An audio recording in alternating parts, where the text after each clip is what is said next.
আসসালামু আলাইকুম এভরিওয়ান, কেমন আছেন সবাই? আমরা এমএস ওয়ার্ড বেসিক পার্টের তৃতীয় পর্বে আজকে আমরা দেখাবো যে কিভাবে আপনি বাকি অপশনগুলো পরিচালনা করতে পারেন। তবে আমি শুরুতেই বলে রাখি যে আসলে আমার এই ভিডিওটা একদম বিগিনার, যারা একদম শুরুতে কম্পিউটারে আসছেন তাদের জন্য, যারা এক্সপার্ট এবং যারা মোটামুটি কম্পিউটারে অনেক দিন ধরে আছেন তাদের জন্য আমার এই ভিডিওটা কোনো ফল হবে না।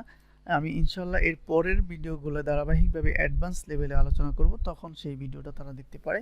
প্রত্যেকটা অপশন নিয়ে ডিটেলস আলোচনা করা হবে এবং ডিটেলস কাজ দেখানো হবে। তো আমরা এখন বেসিকটা শুধু আলোচনা করে যাচ্ছি এবং সংক্ষেপে দেখিয়ে যাচ্ছি। তো আমরা আজকে যে বিষয়টা দেখাবো সেটা হলো ওয়াটারমার্ক। প্রথমে ওয়াটারমার্ক আরেকটা কথা হলো, আমি কিন্তু যেটা ইম্পর্টেন্ট বিষয়টা দেখিয়ে যাচ্ছি, যেটা আমাদের দৈনন্দিন কাজে দরকার হয়। তো ওয়াটারমার্ক যেটা আছে সেটা দেখেন, এইভাবে ওয়াটারমার্কগুলো হয়ে যাবে আপনার পেজের মধ্যে, লেখার মধ্যে এভাবে ওয়াটারমার্ক থাকবে। যেমন আপনার যদি একটা ব্র্যান্ড থাকে, আপনার নামটা যদি এভাবে ওয়াটারমার্ক করতে চান তাহলে আপনি এভাবে ব্যবহার করতে পারেন। তো লেখার মধ্যে তো আমরা কিছু লেখা নিয়ে আসি, যে আমি লেখার মধ্যে ওয়াটারমার্ক করে দেখাবো, তাই কিছু লেখা নিয়ে আসি। আমরা এখানে লেখাটা পেস্ট করে দিলাম। এখন এই দেখেন লেখার মধ্যে কিন্তু একটা ওয়াটারমার্ক এখানে শো করতেছে, ঠিক আছে? তো আমরা চাচ্ছি যে এই ওয়াটারমার্কটা আমাদের নাম হোক, হ্যাঁ, আমাদের নাম হবে। তো আসেন আমরা কীভাবে সেই নামটা ইউজ করব সেভাবে আমরা ওয়াটারমার্কে ক্লিক করব। ওয়াটারমার্ক ক্লিক করার পর দেখেন কাস্টম ওয়াটারমার্ক আছে, কাস্টম ওয়াটারমার্কে ক্লিক করব। এখানে আমরা নামটা লিখে দেব এমডি রহমান।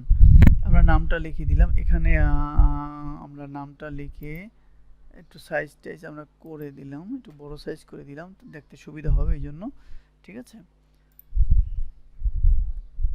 দেখেন এই যে আমার নামটা কিন্তু চলে আসছে, এই যে আমার নামটা ওয়াটারমার্ক হিসেবে চলে আসছে, ঠিক আছে? তো আমরা আসলে এইভাবেই ওয়াটারমার্কটা ব্যবহার করে, যাকে বলে জল ছাপা বলি আমরা, হ্যাঁ, ওয়াটারমার্কটা ব্যবহার করে থাকি। এরপর আসেন পেজ কালার নামে একটা অপশন আছে। দেখেন আপনি যদি এই পেজটা কালারিং করতে চান তাহলে আপনি এই কালারটা ইউজ করতে পারেন, অথবা আপনার একটা কালার ইউজ করতে পারেন, যেটা দিয়ে পেজ কালার ব্যবহার করতে পারেন যদি দরকার হয়, ঠিক আছে? এরপর আসেন আমরা দেখব যে পেজ বর্ডার, মানে এই পেজটা যদি অনেক সময় গোল বর্ডার দিয়ে থাকি, আমরা সেই বর্ডারটা যদি দিতে চাই তাহলে আমরা এখানে ইউজ করতে পারি। বিভিন্ন ধরনের বর্ডার আছে। এখানে আমরা যদি এটি ইউজ করি তাহলে চারপাশে কি একটা বর্ডার হয়ে গেল, ঠিক আছে? একটা বর্ডার তৈরি হয়ে গেল। তো আমরা পেজ বর্ডারে দেখলাম, হ্যাঁ। এছাড়া এখানে আর তেমন কোনো গুরুত্বপূর্ণ আপাতত নেই। যে বিষয়টা আছে সেটা আমরা আলোচনা করব অ্যাডভান্স লেভেলে। এবং এটা আমি আগের ভিডিওতেও দেখিয়েছিলাম যে কলাম, এক পেজে আমরা 2 কলাম বা 3 কলাম যদি চাই তাহলে কিভাবে হবে, এই পেজ কলাম দিয়ে এটা করতে হবে।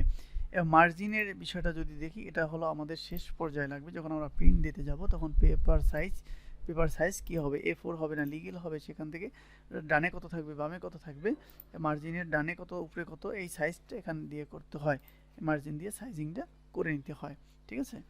যে এটা মূলত প্রিন্টের সময় দরকার হয় পেজ সাইজ করার জন্য, ঠিক আছে? এবং সাইজের এখানেও সাইজ কিন্তু দেওয়া আছে, আপনি এখান থেকেও করে নিতে পারেন।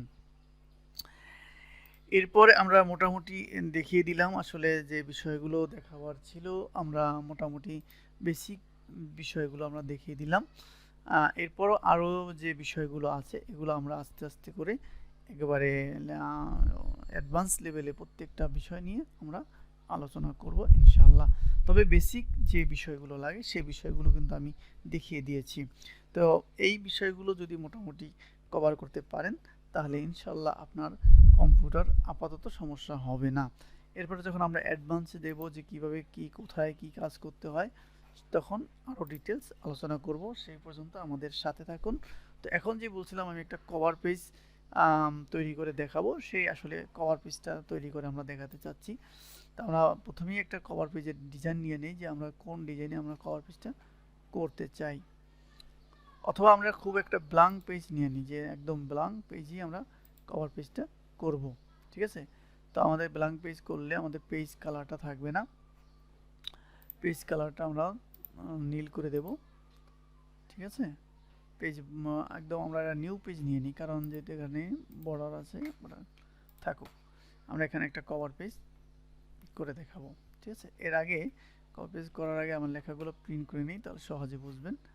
এই লেখাগুলোর আগে আমরা একটা কভার পেজ করে দেখাবো। ঠিক আছে, কভার পেজটা আমরা চাচ্ছি এইরকম। হ্যাঁ, তো এখানে আমরা হেডিং লিখব। হেডিং আমরা লিখব যে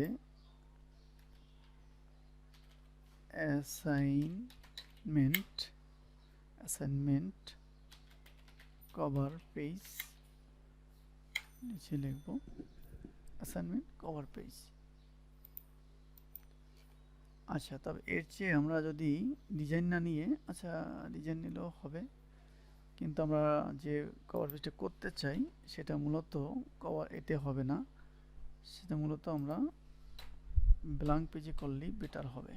ঠিক আছে, ব্ল্যাঙ্ক পেজে করলেই ভালো হবে। তো আমরা ব্ল্যাঙ্ক পেজ নিয়ে নিই। হ্যাঁ, কভার পেজে একটা ব্ল্যাঙ্ক পেজ নিয়ে নিই। ব্ল্যাঙ্ক পেজ কই আছে? এখানে কভার পেজে আমাদের এখান থেকে আমরা একটা ব্ল্যাঙ্ক পেজ নিয়ে নিই। একটা ব্ল্যাঙ্ক পেজ নিয়ে নিলাম। ঠিক আছে, এখন আমরা লিখলাম এখানে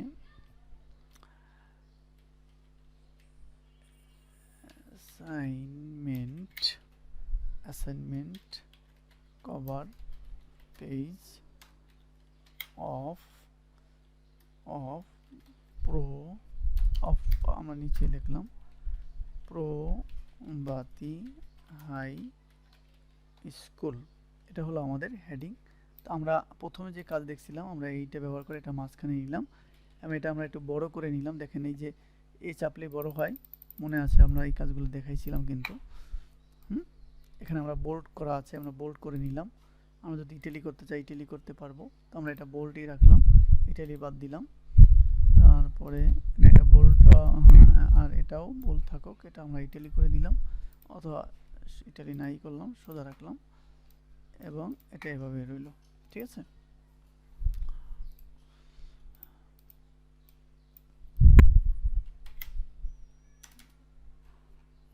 আচ্ছা এই হলো আমাদের এরপরে আমরা এখানে দিলাম। তারপর আমরা ঠিকানাটা দিলাম এখানে ছোট করে, ঢাকা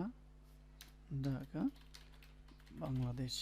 এই হলো আমাদের মূলত। এখানে এখন দূরত্ব দেখা যায়। প্রথমে আমি বলছিলাম যে এটা কিভাবে দূরত্ব করা যায়, এখান থেকে দেখেন আমরা কমই আছে, তো এত দূরত্ব কেন? আমরা রাইট বাটন ক্লিক করলাম, প্যারাগ্রাফে ক্লিক করি, তাই সিঙ্গেল আছে, আমরা এখানে একটু করে দিই, দেখবেন দূরত্বটা কমে গেছে।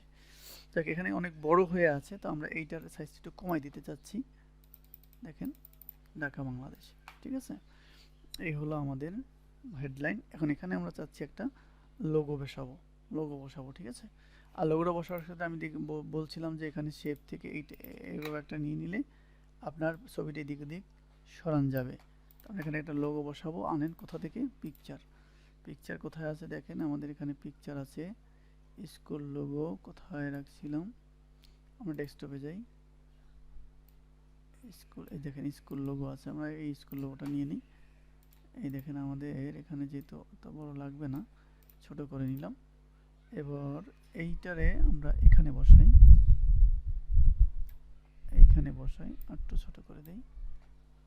এই এখন এই যে পাশে একটা দাগ আছে, আমরা দাগটাও রাখতে চাচ্ছি না, তো এখানে রাইট বাটন ক্লিক করেন, এখান থেকে আমরা নীল করে দিই, এটা দাগটা নেই, আমাদের একটা স্কুল একটা লোগো হয়ে গেল। অথবা লোগোটা কিন্তু আমরা এখানেও বসাইতে পারি, খারাপ নয়, এখানে বসাইলেও খারাপ দেখাবে না। ঠিক আছে, আচ্ছা যাই হোক, এরপরে যেটা বলবো সেটা হলো, নিচে নেমে যাচ্ছে আমাদের, মূলত ডাবল ক্লিক করে আসার কথা, কেন আসতেছে না? আসবে, লোগোটা বসানো হয়ে গেছে ওখানে, যার কারণে আসতেছে না।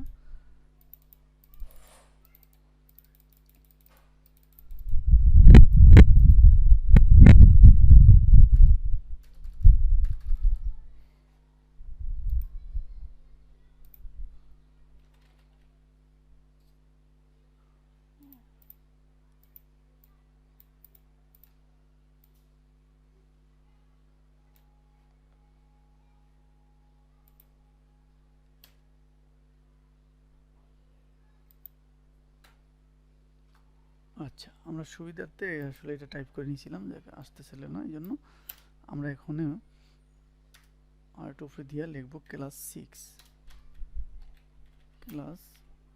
6 এটা আমরা মাঝখানে দিয়ে দিই। আর মূলত একটা অ্যাসাইনমেন্টের কভার পেজ নিয়ে নিলাম।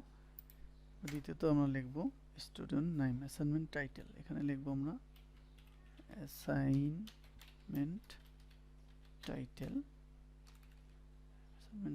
লিখব এখানে। নিচে লিখব আমরা স্টুডেন্ট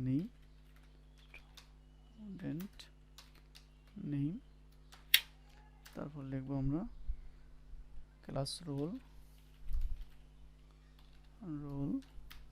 তারপর লিখব আমরা সাবজেক্ট, তারপর লিখব আমরা ডেট। মোটামুটি হয়ে গেল। আমরা এটা একটু বামে দিয়ে দিই এইটা ইউজ করে। এবার নেম আমরা লিখতে পারেন এমডি সাইফুর রহমান,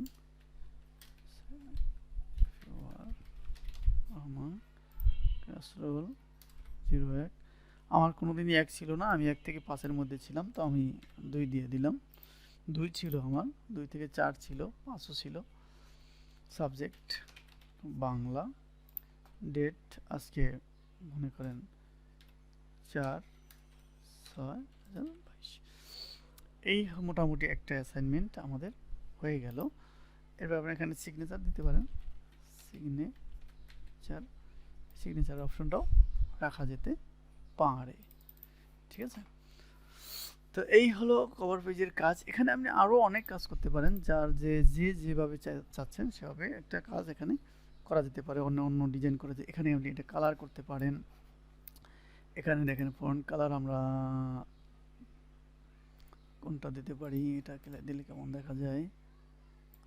তারপরে এটা আপনি একটা কালার করতে পারেন,